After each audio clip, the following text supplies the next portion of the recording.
and Jazz series. This Clippers and Jazz series, really, to be honest, I had the Clippers winning. With a full healthy roster. Kawhi Leonard was there. I believe Kawhi Leonard is a top 3 player in the NBA.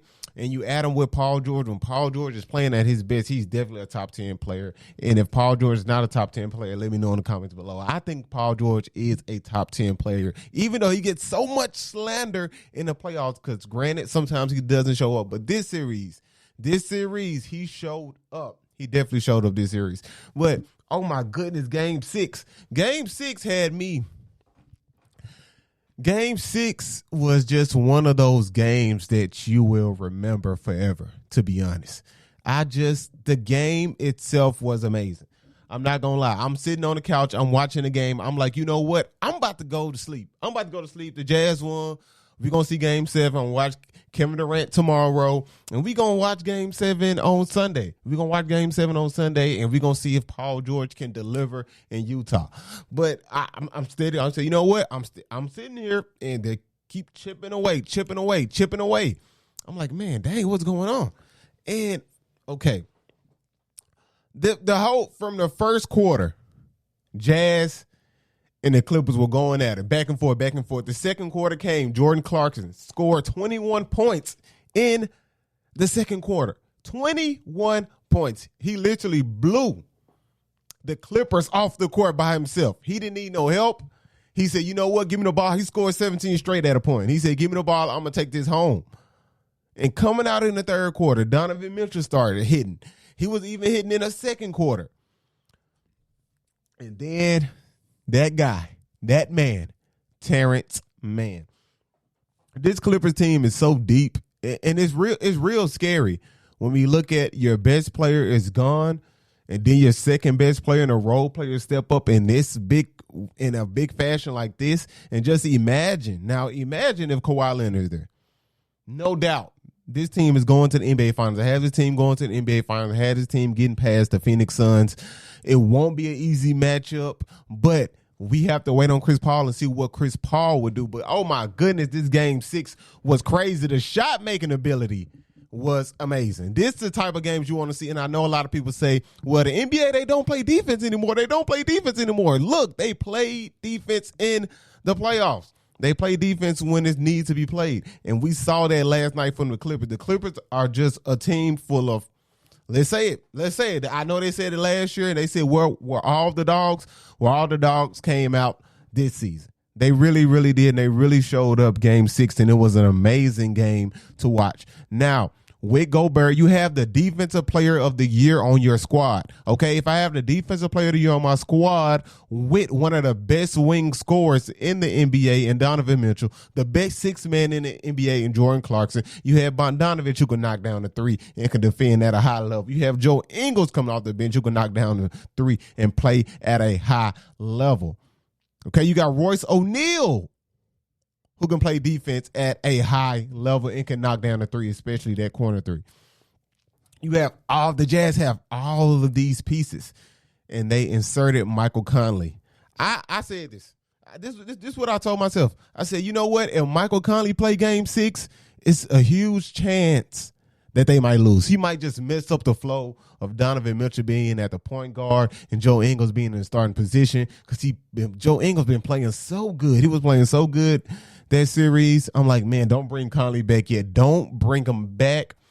You don't need to bring him back right now. I know the season on the line. You want one of your best point guards to be playing, but right now, just let him sit. Don't let him mess the flow up. But you can't even blame that on Michael Conley. You can blame it on coaching strategy. My thing is, in the third quarter, you see Terrence Mann going off. The first quarter, he had 12 points. He was playing great even to start the game. 12 points in the first quarter, 2 points in the second. In the third quarter, he explodes for 19 points. You know why he explodes for 19 points? Doc Rivers said, you know what?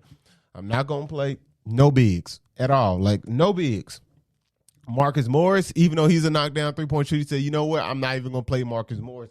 I'm going to let him sit. But right now, I'm going to have Terrence Mann in the game, and he's going to play the center position. And that is disrespect. Anytime you get anytime a guard has a big on him, that's just the total total form of disrespect. And that's what they showed Terrence Mann. They said, hey, man, we don't respect the offensive game. We're going to put Gobert on you. We're going to put Rudy Gobert on you, and he's going to sit in the paint. He's going to, just sit in the paint and wait for someone to drive, and he's going to commit. And they said, not Doc Rivers, but Ty Lue said, you know what? Kick it out to Mann. And at that point, Quinn Snyder, you just have to. I know I'm not an NBA coach, okay? Okay, I'm not an NBA coach. I'm not claiming to be an NBA coach, but oh my goodness, man, this is common sense. This is common sense. If Rudy Gobert is giving you nothing on the offensive end, nothing. He's not even touching the ball on offense. He's not a threat on offense. I'm not saying that I think Gobert can be a threat, especially against a team like the Clippers. You have to just punish them on the inside with your bigs. That's what I was saying about Dallas. They did not punish on the inside with their bigs. Porzingis on the three-point line, just spaced out, and they're trying to space it out for Luka and knock down all these threes. The analytics are messing up the game. It's messing up the game of basketball. This Utah Jazz team continues to shoot three after three after three after three after three after three until they finally hit one. Royce O'Neal finally hits one. But then it's too late. Why can't you just attack the basket? Now back to this Gobert point. You have to take him out. My lineup, I would have had Donovan Mitchell out there. Donovan Mitchell, Royce O'Neal, Bogdanovich, Joe Ingles, and Jordan Clarkson. I'm going to match my small lineup. I'm going to match it with your small lineup. And if I know Utah had a hard time keeping defenders, offensive players in front of them on defense, even though it's going to be like a highway to the basket. It was even a highway to the basket with Gobert down there. Reggie Jackson, mind you, two body-to-body buckets on Gobert in the fourth quarter. The defensive player of the year. That's why I say, hey, some of this defensive player of the year stuff, I'm telling you, I just don't know. I just don't know. That defensive player of the year for Gobert, I still think I'm not sure. He probably did. I think he did deserve that. He did. He deserves it. But anyhow, you got to take Gobert at the game, Quinn Snyder, and have your small lineup versus the Clippers' small lineup, and let's match bucket for bucket for bucket.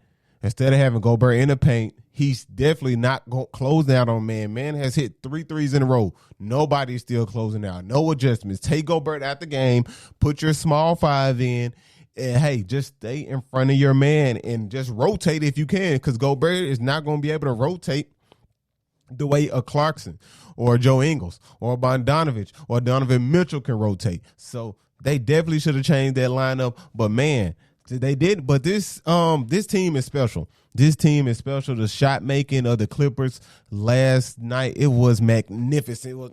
It was beautiful. It was beautiful. But now, can they do the same thing? Can Paul George lead this team past the Phoenix Suns without Chris Paul? I think he should be able to do that because the Clippers are so deep. No, Ibaka is not even playing. Kawhi's not playing. Rondo gets no minutes barely. Beverly stepped up so big. Man stepped up big. Luke Kennard, he stepped up in the Mavericks series. So this team is very, very deep. And with all the injuries this season, the championship is wide open. And I feel like it was wide open for Utah. But Utah did not make adjustments when needed. They did not. Quinn Snyder, like I said, play your 5 small against their 5 small. But no, you keep Gobert in the paint and you pay for it. Man made you pay for it. Real bad. Real bad. So it just wasn't good adjustments. It wasn't a good chess move. Only thing now, we have to wait next year. This Utah team is real good. Last year, blow a 3-1 lead. This year, one of the best regular seasons they had. Number 1 in the NBA overall. And you lose in the second round you lose 4 straight games. Just 4 straight games. And 2 of those games are without their best player on the opposing team, which really says a lot. Like, what does this Utah Jazz team need? What do I feel like they need? They have 2 creators in Jordan Clarkson.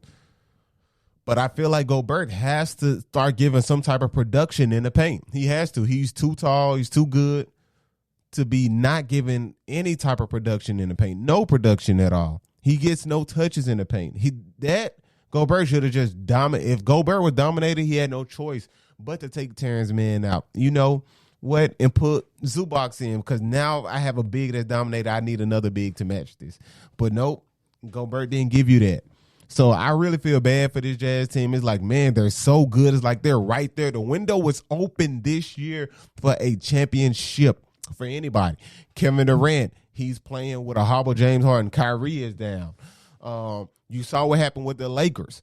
Chris Paul is out. Kawhi Leonard is hurt. So the Jazz had this window of opportunity to finally bring a championship to their franchise, and it didn't happen. So I don't know where it goes from here. I don't know what you do with Donovan Mitchell and Rudy Gobert. I really, really don't. It's going to be an interesting offseason in my opinion, man. The Clippers have just been amazing, though. The first team in NBA history to overcome multiple 0-2 deficits in one playoff run. They did this twice. Mavericks. Now they did this against the Utah Jazz, which is amazing.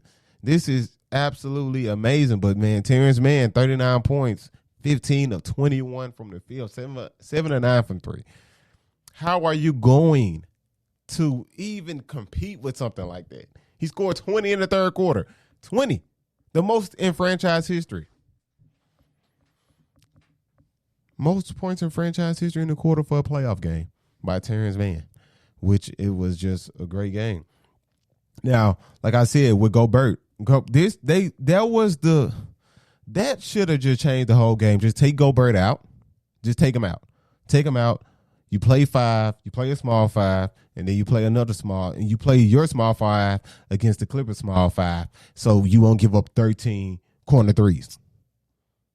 The most in the last 25 seasons in the NBA. The fourth most in the last 25 seasons in the NBA. Because you have Gobert trying to close out on these three-point shooters, but sometimes not even trying, just giving up the three, and they're knocking them down again, and again. Oh, my goodness. Last night, this is just crazy. This is just crazy. Donovan Mitchell, he had a great game. Gobert is just, man, I wish they would have made some adjustments, because I really would have wanted to see a game 7. But shout out to the Clippers. This is an amazing run. This team has so much. They're so deep, so much heart, so much grit. They didn't give up, because they could have gave up. Down 25, say, you know what? We could just close it out in game 7. But they said, nah, forget that. We not going back to Utah. And that's what you do, man. That's how you play. That's how you perform. Paul George definitely stepped up in moments that were needed. He didn't have a great first half, but in the fourth quarter, he stepped up when you needed him. He hit shots. He got deflections. He got steals. The man, he played a great all-around solid game, and I think it's time for the Paul George slander to stop. And Reggie Jackson, who has been amazing. This is nothing new. Reggie Jackson did the same thing for the Oklahoma City Thunder back when they were playing against their rivals, the Memphis Grizzlies, against Michael Conley. I mean, he did this, drop 30, okay? Down 2-1. Reggie Jackson had a 30-point game. So Reggie Jackson known for these big moments. He's showing up amazing in these playoffs. And, oh, my goodness, I'm just ready for this Phoenix Suns series to see what really happens, like how this Phoenix Suns team will respond without Chris Paul for probably the first 2 games, since we have no rest time. Play on Sunday. Chris Paul just went into COVID-19 protocol, so we don't know when he will be back. So this is going to be a fun series to watch. The Clippers make everything interesting. I mean, if they're going to be down 0-2 again and win 4 games in a row, or take it to game 7 and win in game 7, that would be amazing to watch as well. But, man, hey, the Paul George slander needs to stop. He proved 2 games straight, like, hey, I can be a leader of a team. I did this before I did in Indiana. I can continue to do it. I know y'all gave me the name Pandemic P and all these other different names, but hey, I can get it done, and he did get it done. So shout out to Paul George, man. Shout out to Paul George for doing that. And this Utah Jazz team, I don't know, they have to make some type of adjustments or have the offense.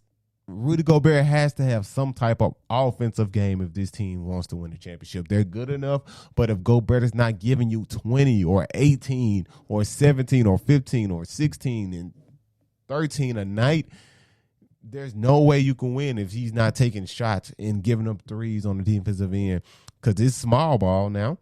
So punish on the inside, but nobody gets that. Nobody gets punish them on the inside. Terrence Mann is guarding you. Terrence Mann is guarding you. You're 7-1. Punish in the inside. But hey, the analytics have changed the game. You know, shoot threes, shoot threes, shoot threes, shoot threes. You live by the three, you die by the three. And I believe that's what happened to the Jazz, and I believe that's why they lost this series. So until they get Gobert that ball and say, hey, man, you have to develop some type of offensive game, some type of post game. Either you're going to be a glass cleaner and just continue to eat up the glass on the offensive end and get dunks and layups off that, or you got to get your butt down there in that post and get some work in so we can win a championship. Because this team is good enough. They're good enough. I mean, Donovan Mitchell, he played great. At times, Donovan Mitchell, he pushes too hard. Sometimes I feel like he's like Russell Westbrook at times. He pushes the button too hard. He wants it so bad. He said, you know what? If we're going to lose, we're going to lose because of me. Because I'm going to give everything I get. And I love that.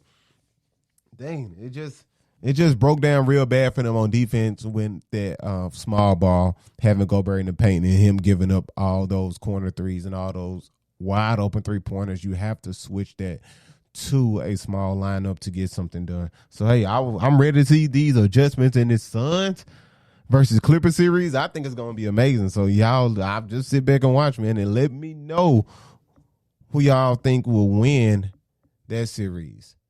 Is it going to be the Suns or the Clippers? I really, really want to know. So, y'all let me know in the comments below. And, man, next time, dominate on the inside. Please dominate on the inside. My goodness, man, this is ridiculous.